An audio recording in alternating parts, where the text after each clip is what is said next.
Acte 4, Partie 4, Section 5. De la terreur. 1. La vertu est inadaptée à la pratique du politique. En tant que le sujet a, au monde, un rapport pratique, et que la nécessité de la pratique fait délaisser l'éthique, les individus n'agissent jamais selon l'éthique, mais toujours selon la pratique. Tout ce qui a trait à l'éthique et à la vertu est donc très difficile à comprendre pour les individus. Aussi, à l'échelle d'une communauté, le politique ne peut gouverner les individus que très rarement par l'éthique, mais toujours par la pratique. Celle-ci ne prenant jamais la forme de la vertu, mais toujours celle de la crainte et de la contrainte. 2. La sagesse est incompatible au politique. Comme la vertu est inadaptée à la pratique du politique et que le sage est celui qui recherche la vérité par l'effort de vertu, il est dorénavant parfaitement clair que la sagesse est strictement incompatible avec l'exercice du politique. Autrement dit, comme le politique est l'expression contemporaine de l'esprit général d'un peuple et que le sujet a, au monde, un rapport pratique, il est clair que jamais un peuple n'est capable de comprendre autre chose que le pragmatisme et qu'il ne tolérera jamais le gouvernement de ce qui ne fait pas référence à ce pragmatisme. Or, ce pragmatisme ne parvient à gouverner que par la coercition. C'est là l'une des erreurs que l'on fait souvent. On accuse souvent les politiques d'être menteurs et mauvais. On attend d'eux qu'ils soient vertueux et disent la vérité. Mais si la vérité est le souverain bien et qu'elle profite forcément au peuple qui en fait son projet, ce peuple n'est pas toujours prêt à entendre cette vérité si elle ne correspond pas à son esprit général. Les hommes sont si vicieux qu'ils contraignent au vice celui qui les gouverne, et leur chef, étant entièrement déterminé par eux, se fait comme la synthèse de tous les défauts des hommes. Ainsi, celui qui les ignore le plus passe pour idiot, et celui qui les connaît le plus passe pour génie. Aussi, si le politique doit convaincre son peuple, il tombe dans toutes les bassesses les plus ridicules pour accaparer son soutien. S'il le gouverne, il tombe dans des situations inextricables dans lesquelles la vertu ne peut que difficilement se remuer. Le peuple aime à critiquer ses politiques. Il ne cesse de feindre la sidération des vices qu'il appelle par ses attitudes.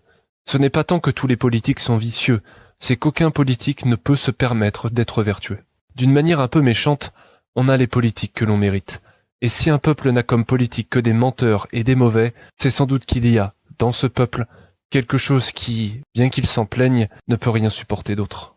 C'est là l'une des grandes tâches de Platon. Réconcilier la sagesse avec la pratique du politique. Mais, sitôt que le sage porte son action au travers de l'organe politique, non plus en tant qu'individu passif, mais en tant qu'agent, il cesse d'être un sage pour être un politicien. Il y a quelque chose dans le politique qui est impropre à la sagesse et qui doit soigneusement y rester étrangère. Le sage ne peut à la fois être sage et politique. Il lui faut choisir. Le gouvernement ne se fait jamais par la sagesse, mais peut au mieux seulement se fonder sur elle, car les hommes ne sont pas vertueux, c'est pourquoi ils ne peuvent jamais être gouvernés selon la vertu. Dans un monde vicié, il n'y a aucun chef vertueux. Machiavel disait justement qu'un prince ne peut exercer impunément les vertus de l'homme moyen. Gouverner une foule implique le vice. Il ne peut donc pas y avoir de chef vertueux. Il ne peut y avoir que des chefs vicieux qui visent la vertu et qui s'expliquent avec leur conscience relativement à des convictions intimes. Admettons même qu'un État ait comme projet politique la vertu et la vérité. Il ne sera jamais ni dans l'une ni dans l'autre. Le politique est impropre à la sagesse. C'est pourquoi un sage ne sera jamais capable de gouverner les hommes, car la politique exige ce que la vertu condamne. Par exemple, le sage n'a que faire des insultes. Même s'il peut en être irrité, il sait que la vérité témoigne pour lui. Il laisse donc passer l'injure comme de l'eau sur un rocher. Mais pour le politique qui représente un peuple dont il a la responsabilité, aucune insulte ne saurait être tolérée. Ainsi donc, sitôt qu'il se fait insulter, c'est tout son peuple que l'on insulte au travers de lui. Et même si sa conscience lui dit de laisser passer ce qui n'est qu'une bagatelle, dans le champ politique, c'est un outrage à réparer immédiatement. De même, si le sage croit toujours dans la possibilité de la vertu d'un sujet, le politique qui a sous sa charge des millions de vies ne peut se permettre de prolonger plus que de raison la croyance dans le potentiel d'un individu. Ou bien cet individu montre d'ores et déjà qu'il peut devenir meilleur, ou bien il devra être déchu de l'espoir en sa rédemption.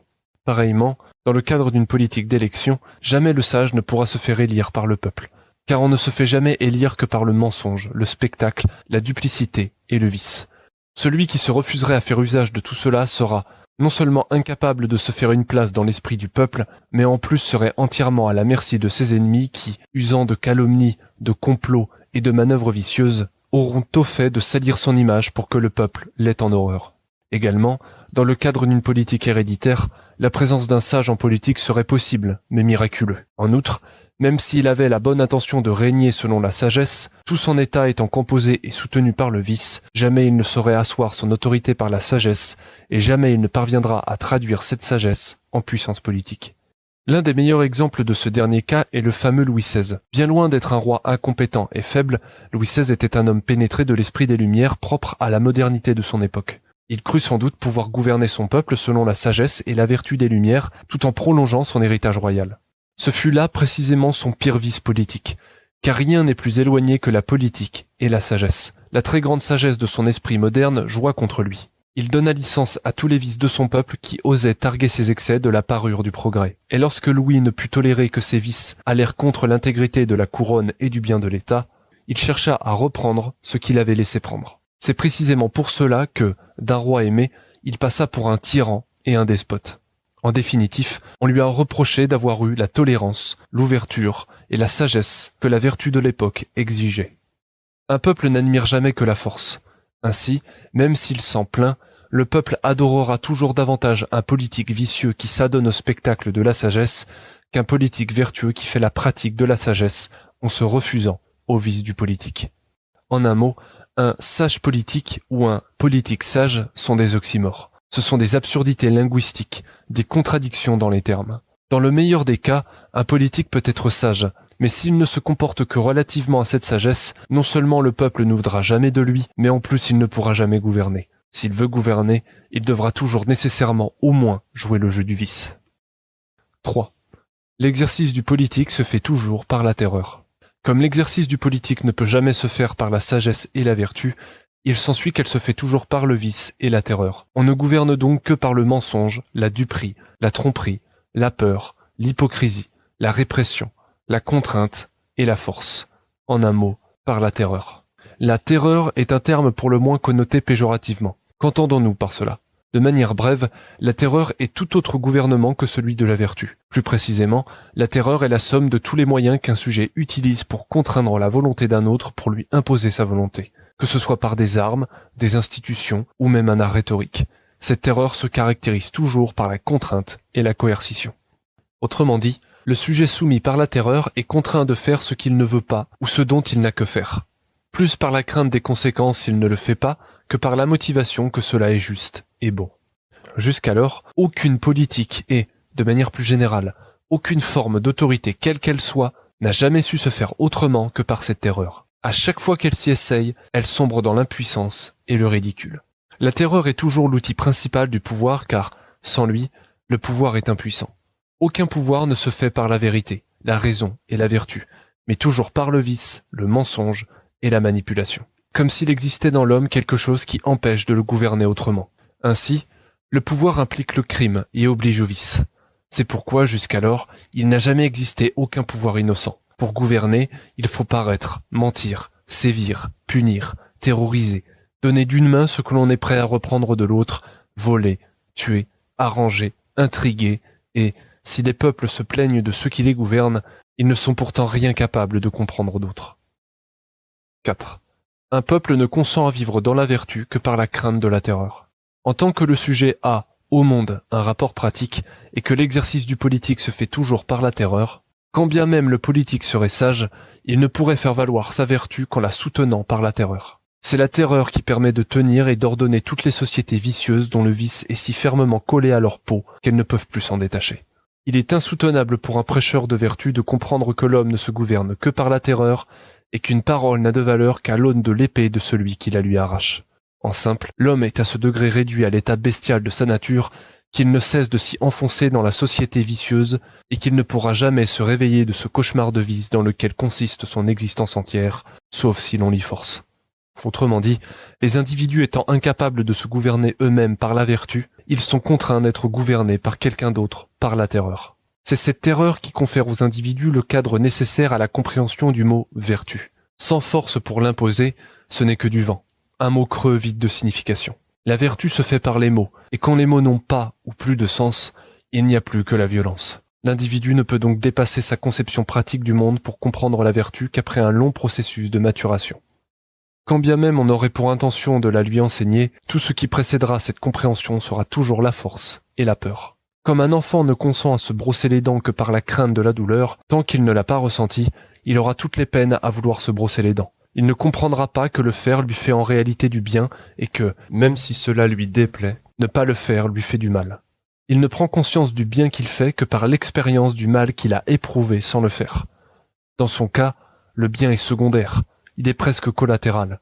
Sa motivation première est la crainte de la douleur. C'est pourquoi on n'élève jamais un enfant selon la vérité, mais toujours selon la contrainte, la peur, et sous une certaine forme de flagellation. L'objectif est que la souffrance imprime tellement l'éducation dans la pensée de l'enfant qu'il finit par en pratiquer tout naturellement l'enseignement.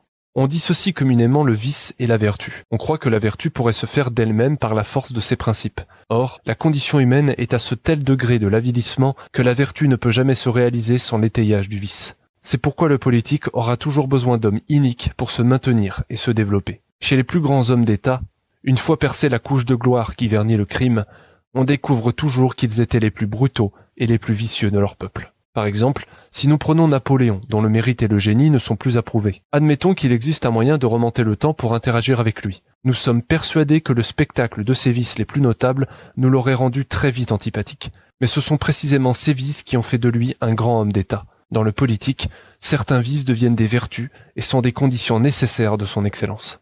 Car la vertu est inapte à dompter le vice à elle seule. Ainsi, l'homme ne pouvant se gouverner lui-même par la vertu, il est contraint d'être gouverné par la terreur. Plus précisément, comme le rapport d'un sujet au monde est toujours égoïste, on ne gouverne jamais les individus selon la vertu et la vérité, mais toujours selon cet égoïsme qui est le moteur de leur action. Toutes les formes d'autorité n'ont été à ce jour l'expression que de cet unique principe. La crainte tient les hommes tranquilles, le souci de leur propre égoïsme les pousse à vouloir préserver leur intérêt en se soumettant. Et bien que cette violence soit le recours d'ultime instance dans le gouvernement des hommes, c'est elle que l'on choisit toujours en premier lieu, car l'on comprend bien que rien d'autre ne fonctionne efficacement. Le gouvernement primitif n'a donc d'autre choix que de se servir de la concupiscence et du vice des hommes comme motif du profit du politique. Autrement dit, le gouvernement primitif ne peut gouverner un peuple que par la terreur et le jeu des bas instincts. La création du commun se fait toujours contre le réseau très restreint de l'individuel. Ainsi, un individu préférera toujours ses amis, sa famille, son clan, son quartier ou sa région plutôt que ce commun duquel il tire son bien. Et même si son véritable bien consiste à s'en affranchir, il ne s'y résignera pas à moins que l'on l'y force. La création même de l'État est un acte de terreur. Dans les âges sombres des premiers temps d'un État, on ignore à quel degré de barbarisme peut atteindre l'individu animé de l'esprit politique. Par exemple, Clovis a massacré ses propres fils pour maintenir l'unité de son royaume après sa mort. Cela était éthiquement ignoble sans doute, mais c'était un choix plein de bon sens à l'époque où il vivait. Un roi ne fait jamais ce qu'il veut. Il agit toujours relativement à des usages qui prennent la forme de lois parfois très complexes. Dans le cas de Clovis, son époque était gouvernée par la loi germanique. Celle-ci concevait le royaume au même titre qu'un héritage au sein d'une famille. Ainsi, à chaque succession, le royaume devait se partager en autant de parts qu'il y avait d'enfants. Cette loi répondait sans doute à une certaine idée de la justice, mais était politiquement désastreuse. Car chaque acquis d'un roi se perdait immédiatement à la mort de celui-ci. Tout l'effort de ses successeurs était donc de regagner ce qui avait été perdu en l'arrachant à sa propre famille par les feux de la guerre. Toute l'histoire de la dynastie mérovingienne se trouve dans cette situation. Il faut donc saluer l'intuition de Clovis qui, imprégné d'un esprit politique étonnamment moderne à l'époque où le règne était aux barbares, choisit de liquider ses propres enfants pour le bien de l'unité de son royaume. D'une manière très choquante, si Louis le Pieux en avait fait autant, l'empire de son père n'aurait peut-être pas été déchiré par 3 entailles qui, depuis, ne se sont jamais résorbées. On peut donc comprendre le progrès politique et éthique immense qu'a été la succession nécessaire du roi à son héritier le plus proche, et que l'on exprime communément par cette formule « le roi est mort, vive le roi ». En d'autres termes, en politique, la vertu, pour être effective, nécessite d'être étayée par la terreur. Car comment un individu plus proche de la condition de la bête que celle de l'homme, absolument imperméable au langage de la raison, pourrait-il être sensible au message de la vertu ? Qu'un seul s'y essaye, et il verra comment il sera reçu. La vertu est en elle-même impuissante. Si la terreur ne peut être empêchée, ses excès peuvent au mieux être prémunis par la vertu. Citation. La vertu sans laquelle la terreur est funeste, la terreur sans laquelle la vertu est impuissante. Robespierre, Discours sur les grands principes moraux du gouvernement français, 17 Pluviose en 2, 5 février 1794. Remarque. Cette dernière proposition en choquera beaucoup, Si toutefois le spectateur en doute, que ce dernier s'essaye à gouverner, diriger, enseigner ou organiser une foule d'individus par la seule force de ses principes moraux, il réalisera qu'il n'y arrivera pas. Il comprendra bien vite alors que l'homme n'entend rien d'autre que la violence et que celle-ci ne trouve sa valeur que pour élever à la vertu. Nous sommes conscients que nous employons des mots péjoratifs, mais que le spectateur n'en soit pas effrayé, qu'il examine plutôt les choses comme suit. Un régime est un contenant vide. Il ne dit proprement rien sur ce qui se trouve en lui. Il ne fait que légèrement indiquer le statut de l'individu à sa tête. Il peut y avoir des monarchies démocratiques et des républiques despotiques. L'important n'est donc pas tant les mots que l'on utilise pour désigner le régime que ce que l'on décide d'y mettre. Et plutôt que de se complaire dans l'utopie des mots, nous croyons qu'il faut bien plutôt chercher à donner aux mots une réalité plus conforme à ce qu'ils sont vraiment. Or, ce qu'est vraiment le politique, c'est le pouvoir. Et le pouvoir n'agit jamais que par ce jeu de l'égoïsme de chacun, c'est-à-dire par la crainte, la coercition, en un mot, par la terreur.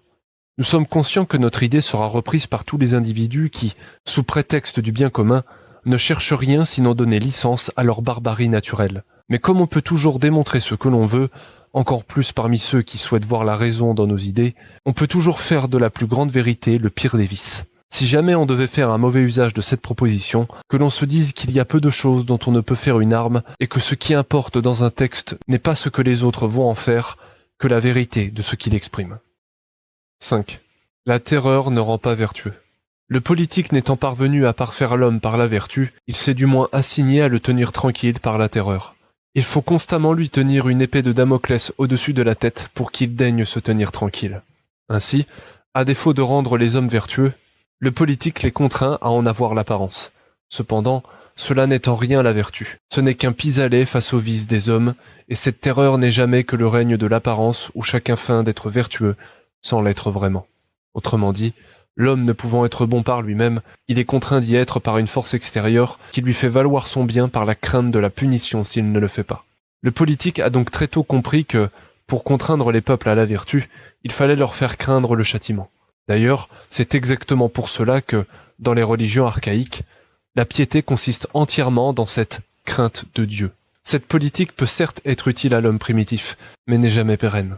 En effet, l'homme dans ce régime n'apprend pas à être meilleur, mais seulement à prendre l'apparence du bien, et, se croyant fort de devenir plus vertueux, il érige de fait son vice en loi et fait de la loi un vice, tant et si bien qu'il prend alors l'un pour l'autre.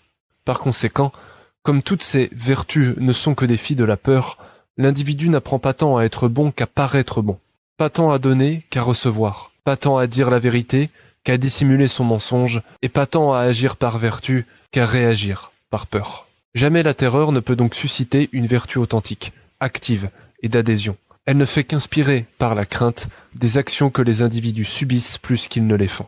Aucune de ce que l'on croit être des vertus ne peut donc être véritable. Elles ne sont jamais que des fausses apparences qui dissimulent un réseau tortueux d'activités souterraines et clandestines.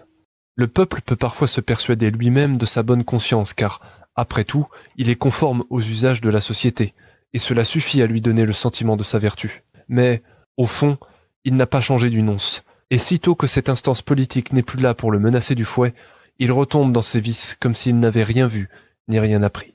La raison en est simple.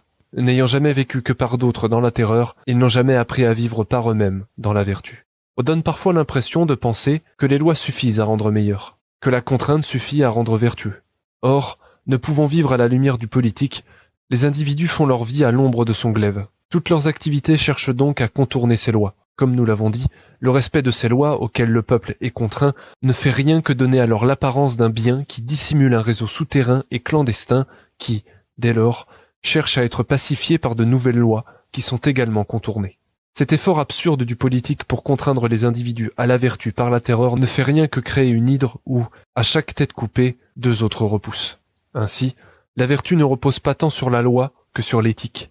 Un peuple éthiquement aliéné ne respecte aucune loi, ni celle de son cœur, ni celle de sa raison. La société devient un peuple d'athées, de nihilistes, de cyniques et de matérialistes qui, ne pouvant se projeter dans aucune valeur autre que celle de l'intérêt privé et immédiat, est toujours contraint d'être tenu par le fer et le fouet. En somme, on ne peut contraindre les individus à être vertueux. Cela ne peut dire que deux, et deux seulement. Ce ne sont pas les lois qui déterminent la vertu d'un peuple, mais la vertu d'un peuple qui en détermine les lois. Les lois ne réforment ni les mentalités, ni les comportements. Ce qui les réforme, c'est l'éthique et l'effort de vertu. Quand cet effort cesse, même le meilleur des États policiers ne pourra empêcher son effondrement, car, fondamentalement, une société ne tient que par la vertu. Si la contrainte peut certes être utile, elle ne fonctionne qu'un temps très court. Peu importe les lois, si l'effort de vertu est absent, si l'éthique est proscrite, les lois seront impuissantes à rendre les individus vertueux. Il n'y a que les animaux qui marchent au fouet. Avant que d'être citoyen, un sujet doit donc d'abord apprendre à devenir homme. Tant que les hommes ne s'élèveront pas à la vertu, toutes les constitutions et les lois du monde ne feront que déguiser le vice et le déporter ailleurs. Citation. On a fondé et tiré de la concupiscence des règles admirables de police, de morale et de justice. Mais dans le fond, ce vilain fond de l'homme, ce figentum malum, n'est que couvert, il n'est pas ôté. Pascal, Les pensées, fragments, fausseté des autres religions, numéro 9/18. 6. L'ignorance est condition de la terreur.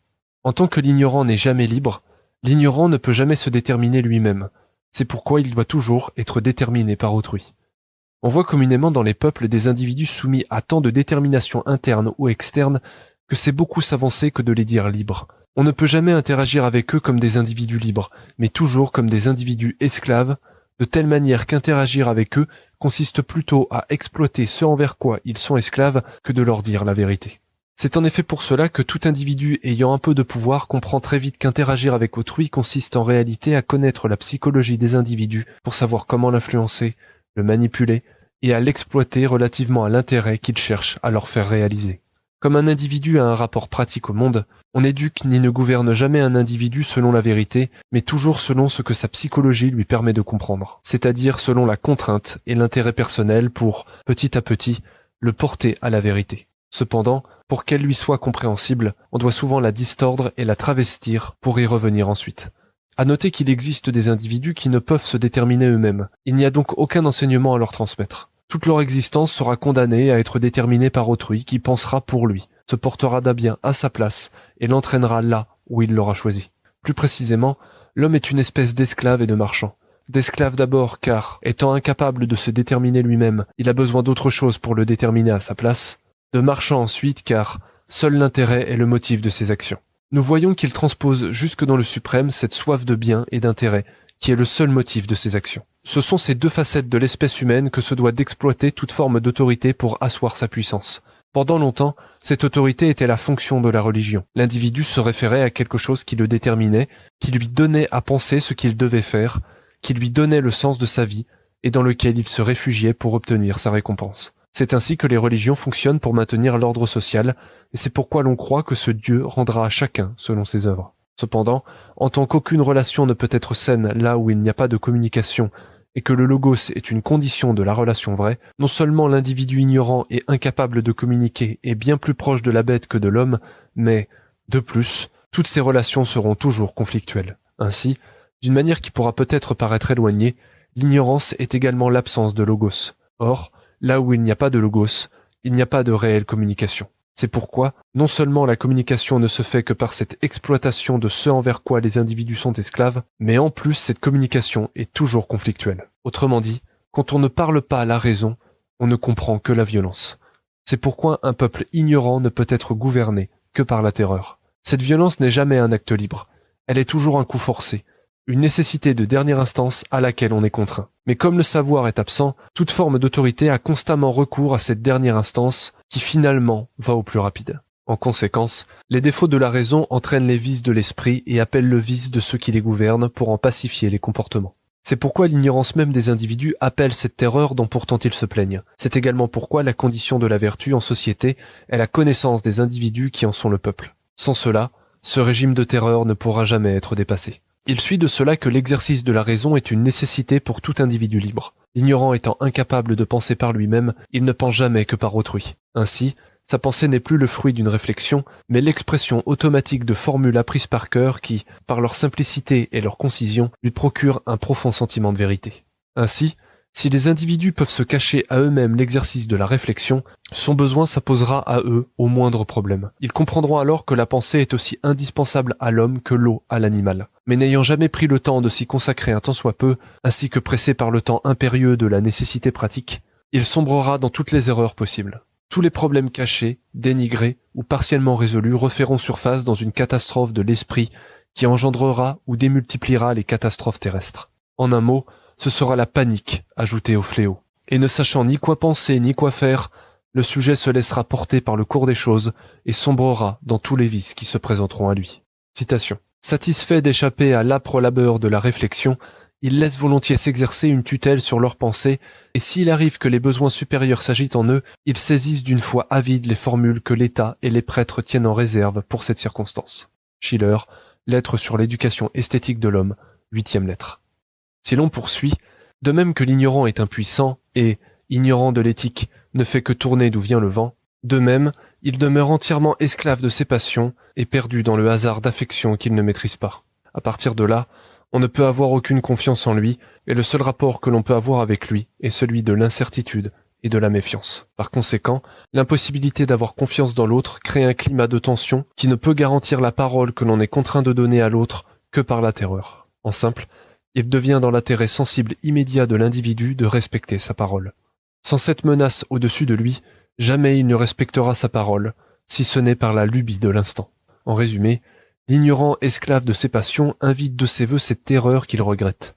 Sans elle, il ne pourra y avoir aucune garantie dans les relations entre les individus, car ceci étant trop instable, personne ne pourra donner sa confiance en l'autre.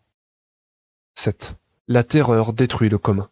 Comme la terreur ne rend pas vertueux, elle n'apprend pas tant aux individus à être bons qu'à donner à leurs vices l'apparence du bien. Ainsi, bien loin de rendre les individus meilleurs, la terreur les rend finalement encore pires. Elle institue le vice dans l'intention même de l'individu. L'individu ne fait jamais un bien que pour la peine dont il cherche à se prémunir. Sous la terreur, les individus s'empêtrent alors dans le mensonge, la trahison, la corruption, et dans tous ces vices que la terreur de leur état a cultivés tout en croyant les arracher. Dès lors, le commun qui unit les individus ne se maintient administrativement que par la contrainte, tandis que ce lien de cœur et d'esprit entre eux se délite peu à peu. Toutes les relations ne se font plus que dans la crainte et l'angoisse de l'incertitude de l'autre. Dès lors, il n'y a plus ni confiance, ni amitié, ni famille, ni respect, ni solidarité, ni amour. Il n'y a que la peur, le mensonge, le châtiment, la peine, la duperie généralisée, en un mot, la terreur. On cherche à pacifier ces vices par des règles d'usage et des lois ad hoc, mais ce statu quo permanent ne fait pas société. Ce n'est qu'un état de choses qui se maintient difficilement par la contrainte et la peur. C'est là un grand paradoxe du politique. Celui-ci, ayant besoin de la terreur pour maintenir et entretenir le commun, à trop l'utiliser, il détruit cela même sur quoi il a la pratique. Il est certain que la pratique politique implique un machiavélisme nécessaire. Mais ce machiavélisme est foncièrement ignoble s'il n'existe que pour maintenir un état de choses. La terreur peut être utile si elle permet de défendre et développer la vertu. Mais comme chacun se croit justifié dans tout ce qu'il fait, la terreur pourra toujours être justifiée et légitimée de par son rapport à quelque chose que l'on présente comme vertu. C'est également pourquoi les hommes se croiront toujours légitimes dans leurs vices, car ils targueront toujours leurs vices des atours de la vertu. Ce qu'ils ne comprendront jamais, c'est que certes la vertu appelle le vice pour se défendre, mais jamais la vertu ne donne licence à tous les vices par ce biais. Bien souvent, elle préférera renoncer à elle-même plutôt que de se dépraver éternellement dans l'exercice du vice. Certains ont une vision très pragmatique du politique. Ils considèrent comme bon et vrai tout ce qui est conforme au but qu'ils se donnent. C'est pourquoi cette manière de penser est toujours aveugle et intrinsèquement criminelle. Ils ressemblent à ces hommes d'honneur qui croient faire le bien alors qu'ils ne font jamais que le crime. L'éthique et la vertu donnent des limites à ce vice nécessaire, et s'il est vrai que l'homme politique est nécessairement vicieux, s'il est véritablement vertueux, il n'ira jamais jusqu'à certaines extrémités. En simple, sans vertu, un état n'est qu'un échafaudage branlant qui ne se soutient que par l'usage et le vice. Bien que la terreur et le vice soient nécessaires à un état qui ne se maintiendrait que par cela ne saurait être appelé vertueux. Il ne sera rien d'autre qu'une autre Sodome, où on cherche toujours le juste qui en rachètera le vice. Comme le disait Montesquieu, on verra partout de bons citoyens, mais d'hommes de bien, on n'en verra jamais. C'est là quelque chose de très mal compris chez Machiavel. Certes, celui-ci exprime qu'un prince devra nécessairement utiliser des méthodes que la morale réprouve, mais il dit aussi, et c'est quelque chose sur laquelle il insiste, qu'un État qui se bornerait à l'usage de telles méthodes ne pourrait se maintenir longtemps. Non pas tant par morale que par souci pratique. Un État qui aurait continuellement recours à la terreur créerait un état de misère et de désolation qui aurait perdu la valeur même qui justifiait son effort de vivre. Que vaut un État qui ne se maintient que par la terreur et le vice? Si un État ne peut se maintenir autrement que par cela, mieux vaut pour lui qu'il disparaisse. La terreur s'entoure de principes qu'elle cherche à légitimer relativement à l'utilité qu'elle a ou à un consentement fictif qu'elle attribue à son peuple, mais cela est toujours un mythe. La seule chose qui existe vraiment, c'est la terreur. Mais n'avez-vous pas consenti à un contrat ? Quel contrat ? Jamais, ni moi, ni ma famille, ni mes connaissances, ni personne dans l'histoire des hommes n'avons jamais signé ce contrat dont vous nous rabattez sans cesse les oreilles. Mais n'avez-vous pas donné votre consentement à telle constitution et à tel règlement ? De deux choses l'une. Soit on y consent à ma place par d'autres, soit on m'oblige à y consentir par la nécessité pratique que j'ai de survivre. Dites-moi donc que vaut une allégeance à laquelle on est contraint et qu'on ne peut refuser sans du même coup refuser de vivre ? La terreur produit ce genre de paradoxe. Elle cherche à contraindre les individus à la vertu en les obligeant à une allégeance dont l'obligation enlève toute la valeur. L'homme politique qui a le souci du commun sait très bien qu'il ne peut exercer son office selon la sagesse et la vertu. Non pas parce qu'il ne le veut pas, mais parce qu'il ne le peut pas, car les hommes ne se gouvernent pas comme cela. Mais il sait également qu'à trop utiliser cette terreur, il détruit cela même dont il a le souci.